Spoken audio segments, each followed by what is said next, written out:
नमस्कार, आप देख रहे हैं हमारी पेशकश अपने घर में बेगाने। मैं हूं रमेश भट्ट। जब हम कश्मीरी पंडितों की बात करते हैं तो हमें याद आता है कि इस देश में, अपने लोकतंत्र में, किसी को अपने देश में शरणार्थियों की तरह जीने के लिए जो मजबूर हैं। आखिर क्या बात है? सरकारें बदल जाती हैं, सरकारें वादे करती हैं, रिहैबिलिटेशन पैकेज का उद्घोष होता है, लेकिन बावजूद इसके जो सुरक्षा का भाव है कश्मीरी पंडितों के भीतर, वो हम नहीं ला पाते। हर बार हम सुनते हैं सरकार आई है, उसने एक नया पैकेज बताया है, लेकिन बावजूद उसके उनकी जिंदगी में जो आमूलचूल परिवर्तन आना चाहिए, जो सुरक्षा का भाव आना चाहिए, जो अपनत्व का भाव आना चाहिए, वो क्यों नहीं आ पाता। आज इसी पे हम बात करेंगे और मेरे साथ बहुत ही खास मेहमान इस चर्चा में जुड़ रहे हैं। मेरे साथ श्री अजय भारती साहब, आप जम्मू कश्मीर स्टडी सेंटर से हैं, आपका स्वागत है। डॉक्टर एस तोशकानी साहब, आप इमिनिएंट कश्मीरी ऑथर हैं। मेरे साथ श्री जे.एन. कौल साहब, इमिनिएंट जर्नलिस्ट, कॉलमिस्ट, कश्मीर एक्सपर्ट हैं आप। अमित रैना साहब, कश्मीरी पंडित एक्टिविस्ट। साथ ही साथ मेरे साथ अशोक पंडित साहब, आप फिल्म मेकर हैं। अनिल शर्मा साहब, eminent film director. Engineer Rashid, MLA Jammu and Kashmir assembly. मेरे साथ जफर इस्लाम साहब, भारतीय जनता पार्टी से। मेरे सहयोगी मनीष भट्टाचार्य और मेरे साथ भरत शर्मा साहब, आपने एक बुक पब्लिश की है, a long dream of home, the prosecution, exile and exodus of Kashmiri Pandit. आप सब मेहमानों का बहुत बहुत स्वागत है। और वो कश्मीरी पंडित समाज के लोग जो चाहते हैं वापस अपनी जन्मभूमि में जाना, आखिर क्यों उनके अंदर वो विश्वास नहीं आ पा रहा है, ये हम जानने की कोशिश करेंगे। आप सबका भी बहुत बहुत स्वागत है हमारे इस मंच में। लेकिन आइए सबसे पहले आपको दिखाते हैं क्या हुआ था 1990 में, कैसे थे वो दिन, कितनी मुश्किलातें थी, लेकिन बावजूद इसके आज तक वो अहिंसा के साथ इंसाफ मांग रहे हैं, वापस जाना चाहते हैं, सुरक्षा मांग रहे हैं। क्या हमारी सरकार इतना भी नहीं दे सकती? देखिए इस रिपोर्ट में। आजादी के बाद हिंदुस्तान का सबसे बड़ा विस्थापन, दुनिया ने सुनी सबसे बड़ी जमहूरियत की सुस्कियां। 1990 के दशक में घाटी में रिश्ते दरक रहे थे, घाटी में नफरत की हवा बह चली थी। दशकों से घात लगाए बैठे चंद लोगों की चाल कामयाब हो गई थी। लाखों लोगों ने एक साथ घाटी छोड़ दी थी। इसके साथ ही छूट गए सदियों के रिश्ते। जिस माटी पर जन्म लिया वो भी छूट गया, घर बार छूट गया और हताश होकर एक तबके ने बेहद दुखी दिल से इंसाफ की आवाज उठाई थी, और वो आवाज थी कश्मीरी पंडितों की। उस वक्त तो बस एक ही टारगेट था इनका कि कश्मीरी पंडितों को खत्म करना है, कश्मीर को अलग करना है इंडिया से।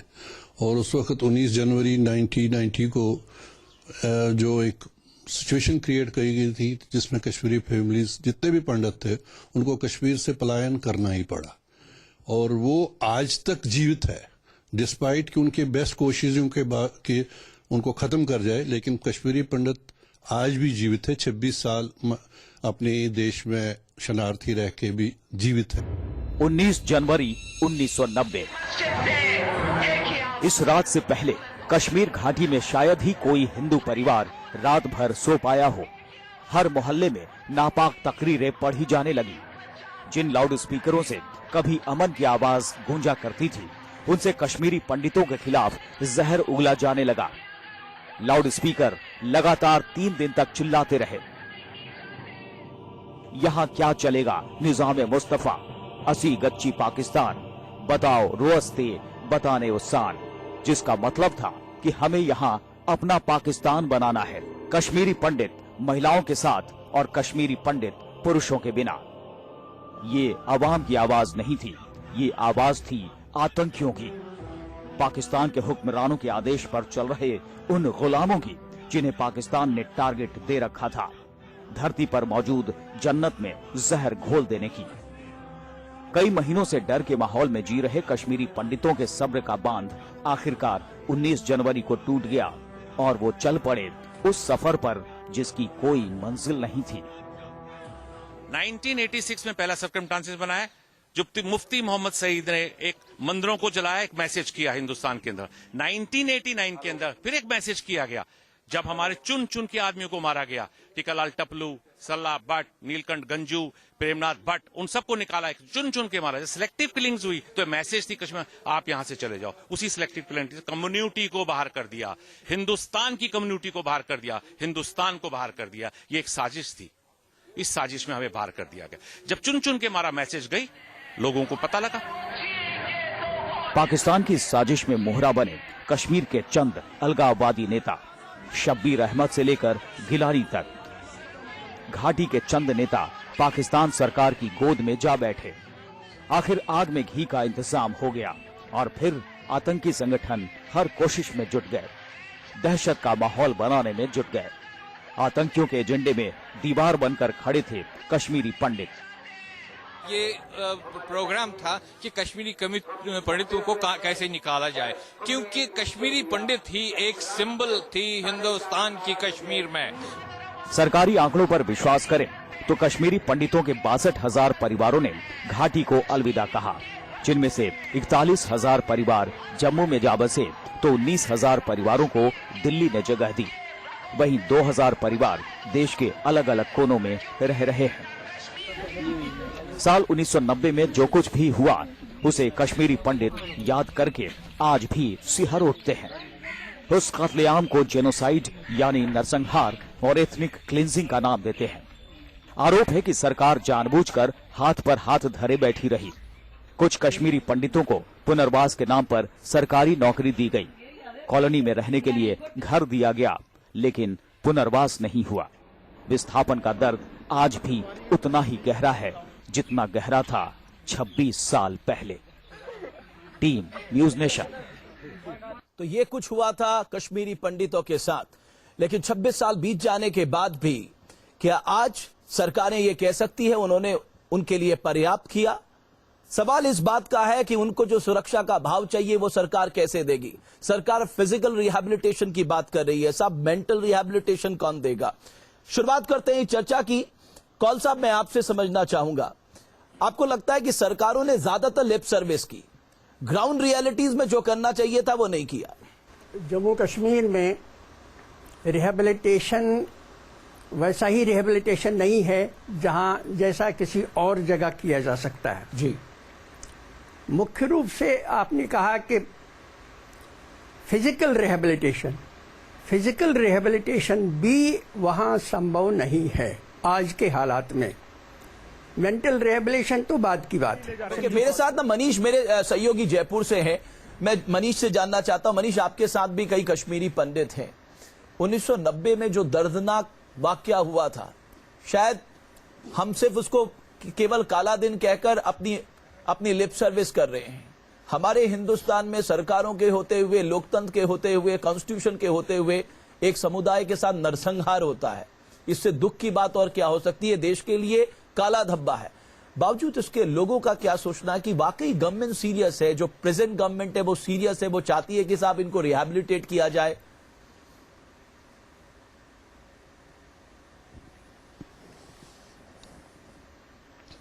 देखिए रमेश, मैं बता दूं आपको, 500 परिवारों से ज्यादा जो कश्मीर पंडित है वो यहाँ पर रहते हैं। और अभी जो कुछ देर पहले जब मैं इनसे बात कर रहा था तो उन्होंने यही कहा कि 26 साल पहले का जो दर्द जो अभी तक वो झेल रहे हैं, अगर आज भी अगर बात करें तो घाव कहीं ना कहीं बिल्कुल ताजा हो जाते हैं और रोंगटे खड़े हो जाते हैं वो मंजर के बारे में महज सोचते ही। तमाम लोग हमारे साथ मौजूद हैं, उनसे हम आपकी बात कराते हैं। सर, क्या कहेंगे कि 26 साल तो बीत चुके हैं, लेकिन वो वही तस्वीर, वही हालात अभी भी क्या बने हुए हैं, और आप क्या चाहते हैं सरकार से? और रही सही बात जो हुई अभी तक, उससे कितना संतुष्ट हैं आप? खैर, अभी तो जो नरेंद्र जी मोदी ने कदम उठाया है वो बहुत सराहनीय है। वो कुछ कर रहे हैं, तो पाकिस्तान के साथ जो मुफाहमत इस तरह से हो रही है उसमें हमें कुछ आशा है कि उससे अपने हालात कुछ इस तरह से बन जाएंगे कि जहां से हमारी घर वापसी होगी और हम वापस जाके। सर, क्या कहेंगे आप क्या मानते हैं? 26 साल तो बीत चुके हैं, लेकिन अब आगे क्या?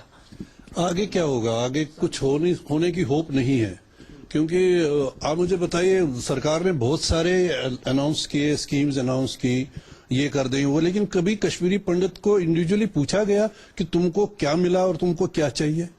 स्कीमें तो बहुत सुनानी थी उन्होंने, यहाँ पे ये कर देंगे, वहां पे ये कर देंगे, लेकिन उसका फायदा भी उन्हीं मुस्लिम्स को मिल रहा था जो एंटी इंडियन ओके, बिल्कुल जो पाकिस्तान का जिंदाबाद बिल्कुल। ये जो कॉल साहब ने कहा साहब कि वहां पर जो फिजिकल रिहेबिलिटेशन है, कहा तो जा रहा है कि साहब वहां आ जाइए, आप वहां दोबारा से रहना शुरू करिए, आज के हालात में ये मुमकिन नहीं है। जी देखिए, जितना मुझे कश्मीर और कश्मीर के पंडितों के बारे में मुझे मालूम है, ये तो इतने दुख और की बात है कि भारत में रहने वाले भारत के ही लोग कश्मीर से बाहर कर दिए गए हैं, और किसी सरकार में, चाहे वो जम्मू कश्मीर की सरकार हो, चाहे वो भारत की सरकार हो, किसी में इतनी ताकत नहीं है कि मेंटल और फिजिकल रेवलेशन उनको दे सकें। कि भारत में यही होता आ रहा है कि इतना ज़्यादा टॉलरेंस है, इतना ज़्यादा टॉलरेंस है कि यही होता आ रहा है कि हम यहाँ कुछ भी कर लेते हैं और हम सब चुप रहते हैं, पूरा भारत चुप रहता है। 1990 में ये घटना घटी और आज तक दिल्ली में बेचारे ये लोग बैठे हुए हैं, और इनको सरकार नहीं सोचती है तो जनता को सोचना चाहिए। देश में इंटॉलरेंस की बात हो रही है तो सबसे बड़ा उदाहरण टॉलरेंस का अगर किसी समुदाय के पास है वो है कश्मीरी पंडित। इंजीनियर राशिद, ये जो बार बार माहौल को लेकर कहा जा रहा है, इंजीनियर राशिद, मुझे ये कहने में कोई शक शुबा नहीं है कि आप जैसे लोग उस माहौल में और आग लगाने का काम करते हैं। पहले आज 21 जनवरी है, आज के दिन 1990 में गांव कदल में हमारी फौज के हाथों 52 बेगुनाह कश्मीरी शहीद हुए। 25 जनवरी को 1990 के ही दिन मेरे हंदवारा में 27 जवान मारे गए। 27 जनवरी 1990 कुपवारा में 40 लोग मारे गए। सिर्फ जनवरी के महीने में 300 कश्मीरियों का कत्लेआम हुआ। उसके बाद मैं ये अर्ज करना चाहूंगा, सिर्फ कश्मीरी अपने घर छोड़ने पड़े। अदब के साथ मैं गुजारिश करूंगा, 3 तरह की माइग्रेशन हुई। एक कश्मीरी पंडित वहां से गए, दूसरी आप बात तो सुनिए, बात सुनिए ना, बात झूठ बोलना बंद करें तो हम आपको बात करें। मैं तो खामोश रहा जब आप बोल रहे थे, बात तो सुनिए। आप सच सुनने की हिम्मत कीजिए, सुनने के लिए आप बात सुनने की हिम्मत रखिए। क्या हम सैर सपाटे के लिए गए? इंजीनियर राशिद, ये भी तो सही नहीं है कि वो समुदाय वहां रहा है, उनकी जन्मभूमि है, उनके पुरखे वहां रहे हैं, उन्हें वहां वापस पहुंचने से क्या चंद लोग रोकेंगे इस देश में? क्या चंद लोग रोकेंगे कि वो लोग वहां ना जाएं?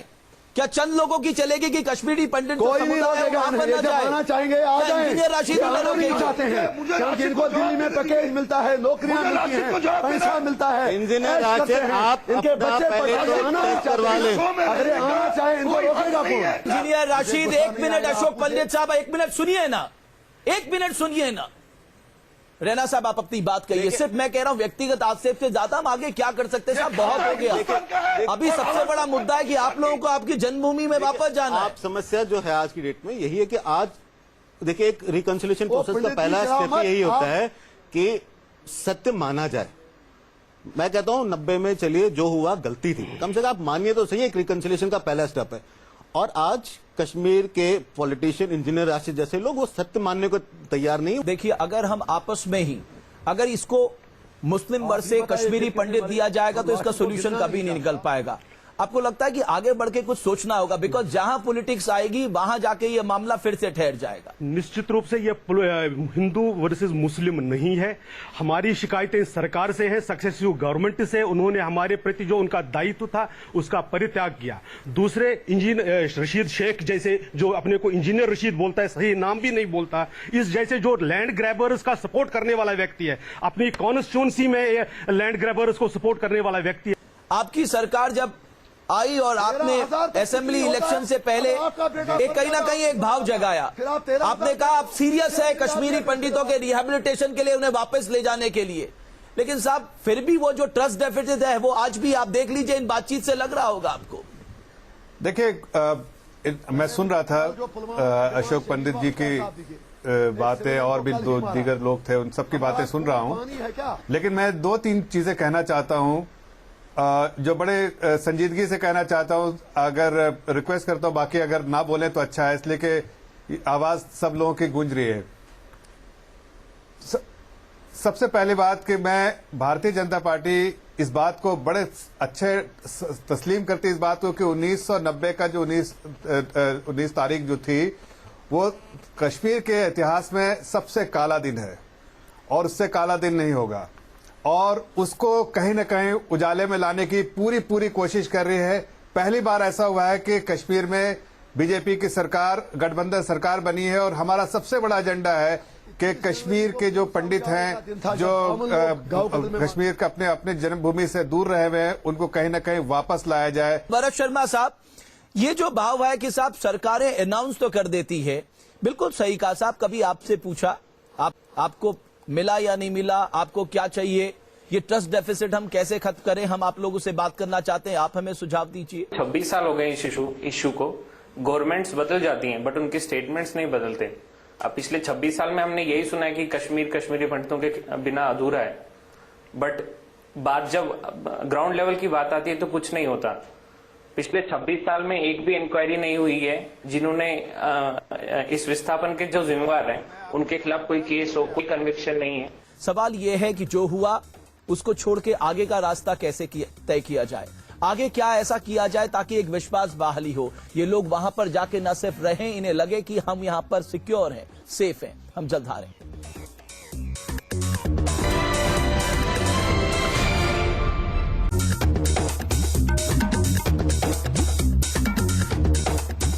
अपने घर में बेगानों की तरह रहना पड़े, ये दर्द क्या होता है, कोई कश्मीरी पंडितों से पूछे। 26 साल से इंसाफ का इंतजार कर रहे हैं, वापसी का इंतजार कर रहे हैं। सरकारें समस्या का समाधान पैकेजेस में ढूंढती हैं, लेकिन अब तक जो विश्वास बहाली का भाव है वो क्यों नहीं आया। शहनवाज, जम्मू में ज्यादातर जो शरणार्थी हैं, जिनको शरणार्थी बनकर रहना पड़ रहा है, ज्यादातर जम्मू में है, उन लोगों का क्या कहना है? देखिए रमेश, अगर मैं बात करूं जम्मू की तो जिस समय 26 साल पहले ये पूरा वाकया हुआ था, जम्मू में जो लोग आए थे वो माइग्रेटरी कैंप्स में रह रहे थे। और रमेश, आज भी बहुत सारे ऐसे लोग हैं जो उन्हीं कैंप्स में रह रहे हैं। मैं आऊंगा आपके पास जी, आप बहुत देर से कुछ कहना चाहिए।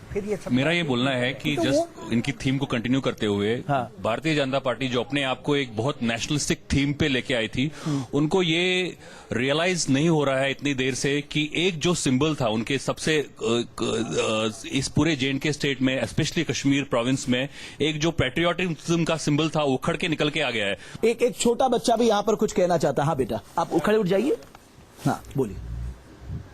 मैं बस कहना चाहता हूँ, जो मेरा कश्मीर में घर था, बड़ा घर था, मुझे वो घर लौटा दो और मुझे अपना बचपन लौटा दो ताकि मैं कश्मीर में रह सकूं और वहाँ का नेचर बता सकूं। आप दोबारा जाना चाहते हैं? आप वहाँ जाना चाहते हैं, वहीं अपनी पढ़ाई करना चाहते हैं? हाँ जी। एक कुछ पंक्तियां जो हमारे साथ हैं, शिबन कृष्ण रीबू जी, वो कुछ कहना चाहते हैं। जी नहीं, सबसे पहले तो मैं जफर इस्लाम से ये प्रश्न पूछना चाहता हूं कि वो कहते हैं कि हम इनको रिहेबिलिटेट करेंगे। मुझे बताइए, जो जगती में वहां जो पिजन होल्स बनाए हैं कश्मीरी माइग्रेंट्स के लिए, क्या उनकी समस्याएं जो है, जैसे उनकी बिल्डिंग्स जो हैं वो लीक करते हैं, बिजली की प्रॉब्लम है, उनको वाटर पानी की सप्लाई नहीं मिलती है, बहुत सारी प्रॉब्लम्स है, वो सॉल्व नहीं कर पाते, वहां वो रोते रहते हैं। वो मुझे ये जफर इस्लाम से ये प्रश्न पूछना चाहता हूँ। और पंक्तियां मैं यही है कि अब तो मजहब कुछ ऐसा चलाया जाए, इंसान को इंसान बनाया जाए, जिसकी खुशबू से महक उठे पड़ोसी का घर, अब तो हर दर पर ऐसा पेड़ लगाया जाए। जी बहुत बढ़िया। तो कुल मिलाकर अगर देखा जाए तो यही भाव आज सबके सामने आ रहा है कि साहब इन्हें वापस जरूर जाना चाहिए, लेकिन सुरक्षा सबसे जरूरी है। सरकारें सिर्फ पैकेजों में इनका समाधान ना ढूंढें, मूलभूत जमीन में क्या कुछ सरकार कर सकती है वो करना चाहिए। इन पंक्तियों के साथ कि गहरा जाता है अंधेरा, हर रात निगल जाती एक सुनहरा सवेरा, फिर भी मुझे सृजन पर विश्वास है, फिर भी मुझे सृजन पर विश्वास है। एक नई सुबह की मुझे तलाश है, एक नई सुबह की मुझे तलाश है। वो नई सुबह कश्मीरी पंडितों के लिए एक खुशनुमा पैगाम लेकर आए, हर कोई ये चाहता है। बहुत बहुत शुक्रिया आप सभी का।